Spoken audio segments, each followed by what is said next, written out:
Fala aí, cinéfilos, beleza? Hoje a gente vai começar um quadro que eu tô querendo fazer desde o início do canal, o perfil dos diretores de cinema. Eu escolhi um dos caras que eu pessoalmente mais admiro pra estrear no nosso cantinho no YouTube. Vamos ver como foi o início da carreira do Edgar Wright e da sua famosa trilogia Cornetto. Mas antes eu queria fazer um jabá rápido dos nossos parceiros, o canal Filos TV da Globosat. Eles têm um catálogo incrível de documentários como o Avisem que Estamos Chegando, do Stanley Nelson. O filme trata da questão das faculdades e universidades historicamente negras lá nos Estados Unidos, um tema que está super em voga, principalmente no nosso contexto político, que a gente está discutindo a questão da valorização da educação. Se você tiver interesse, ele está liberado para todo mundo como degustação, eu vou deixar o link aqui na descrição. Agora, vamos pro vídeo.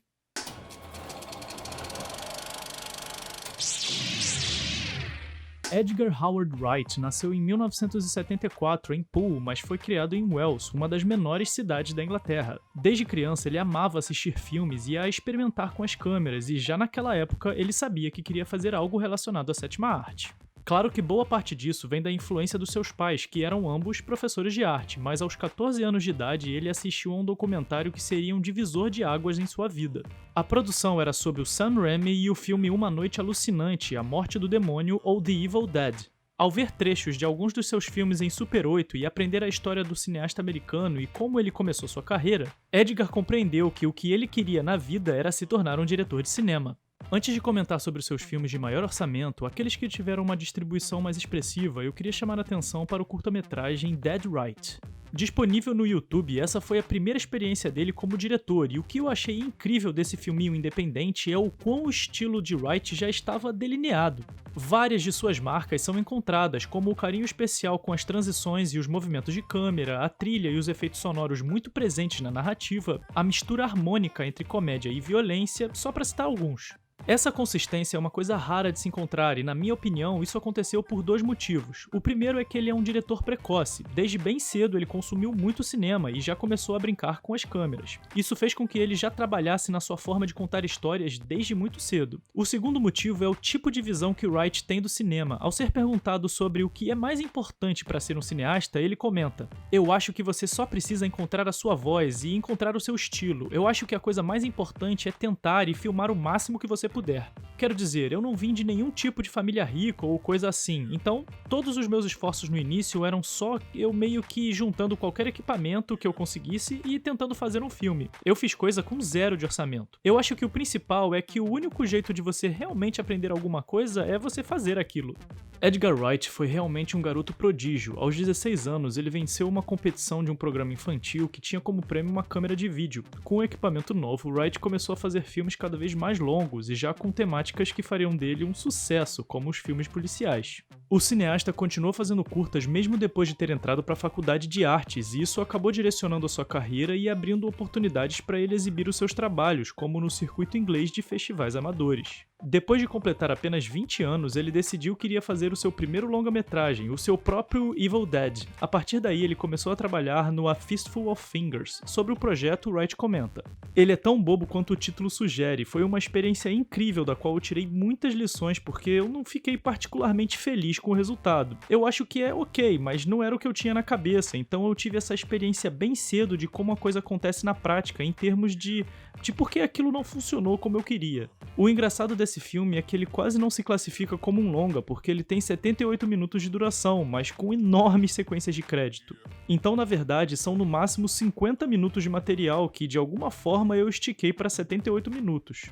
Logo que eu percebi isso, eu vi que o roteiro que eu tinha escrito era muito curto, então eu tinha esse filme que era muito pequeno e que eu não tinha dinheiro para continuar gravando, aí a gente meio que preencheu ele. Meu irmão fez essa sequência animada para o início, os créditos finais ficaram muito grandes e bem no meio eu coloquei uma cena no escuro, é realmente um filme bobo. Apesar de não ter sido o que o diretor esperava, esse projeto fez maravilhas para sua carreira. Mesmo sem distribuição e sendo exibido em apenas um cinema, ele recebeu críticas de muitas publicações importantes, como a Variety e a Hollywood Reporter.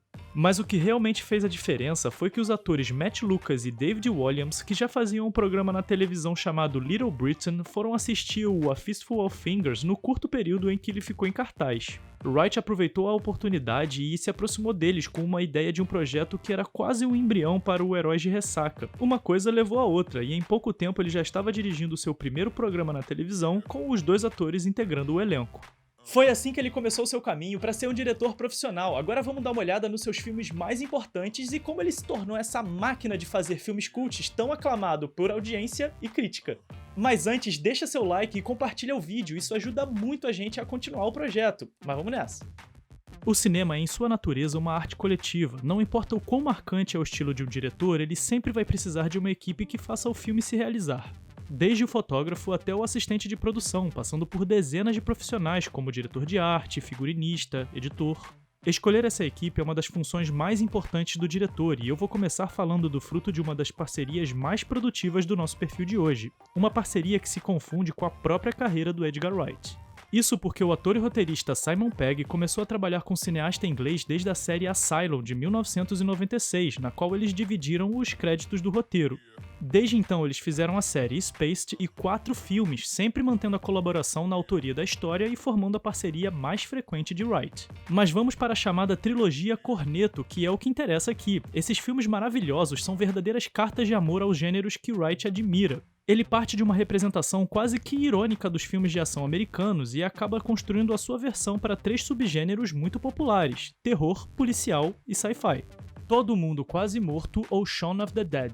Esse foi o seu primeiro filme de maior orçamento e também o primeiro da parceria com Simon Pegg. Ele é repleto de referências à cultura pop, filmes, músicas, shows de televisão. O diretor usa frequentemente elementos dessas mídias para enriquecer e criar a atmosfera de sua história. O próprio título do longa é uma brincadeira com a série Mortos-Vivos do George Romero. O canal da Vanity Fair contou 52 dessas referências, como os efeitos sonoros dos créditos iniciais, que são tirados de Madrugada dos Mortos, os crash zooms que ele adotou como parte do seu estilo e são encontrados em Uma Noite Alucinante 3, do Sam Raimi, e os adolescentes mascando chiclete, que ele pegou da sua própria série Spaced. Se você quiser saber todas, depois dá uma olhada no vídeo que eles fizeram, vou colocar aqui nos cards. Todo Mundo Quase Morto conta a história do Shaun, interpretado pelo Simon Pegg, e o seu melhor amigo Ed, papel do Nick Frost, e como eles enfrentam uma infestação que está transformando todas as pessoas em mortos-vivos. É engraçado como o protagonista e a narrativa vão aos poucos se envolvendo no verdadeiro conflito da trama, que é sobreviver ao apocalipse zumbi e ao mesmo tempo melhorar a situação com a sua namorada Liz, personagem da Kate Ashfield. Logo nos primeiros minutos percebemos aqueles elementos particulares da sua cinematografia que estavam presentes em seu primeiro curta produzido mais de 10 anos antes. Mas aqui já encontramos um estilo maduro, confiante na sua linguagem cinematográfica e que a utiliza de maneira intensa e fluida.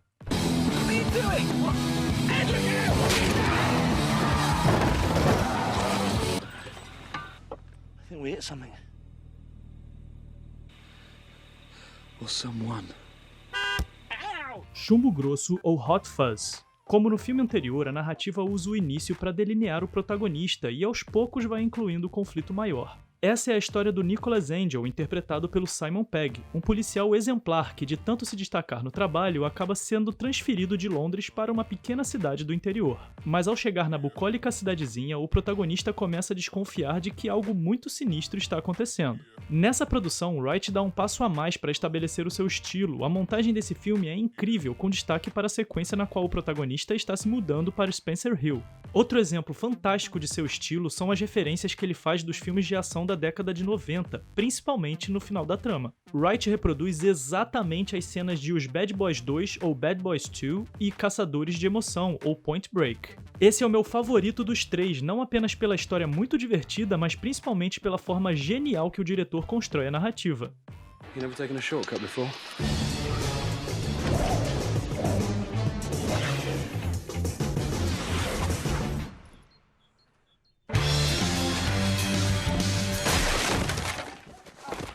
Heróis de Ressaca ou The World's End.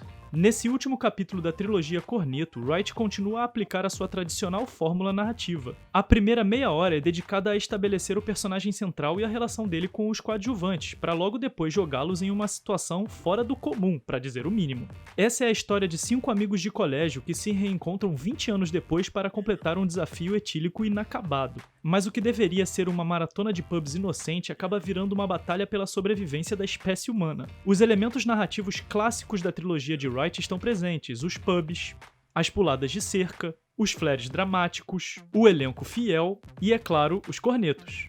Heróis de Ressaca fecha com chave de ouro essa trilogia que diz tanto sobre a forma que o nosso perfil de hoje pensa o cinema. Seu estilo bem característico consegue ser consistente e ao mesmo tempo criativo e acessível. Vale muito a pena assistir a essa versão comédia britânica dos filmes de ação, principalmente porque quem tá de trás das câmeras é um dos maiores especialistas no assunto. Recomendo muito todos os três. And we're back, just like the Five Musketeers. 3 Musketeers, isn't it? Well, nobody knows how many there were, really, do they? You know that the Three Musketeers is a fiction, right? Written by Alexander Dumas. A lot of people are saying that about the Bible these days. Are we there, yeah? Let's do this!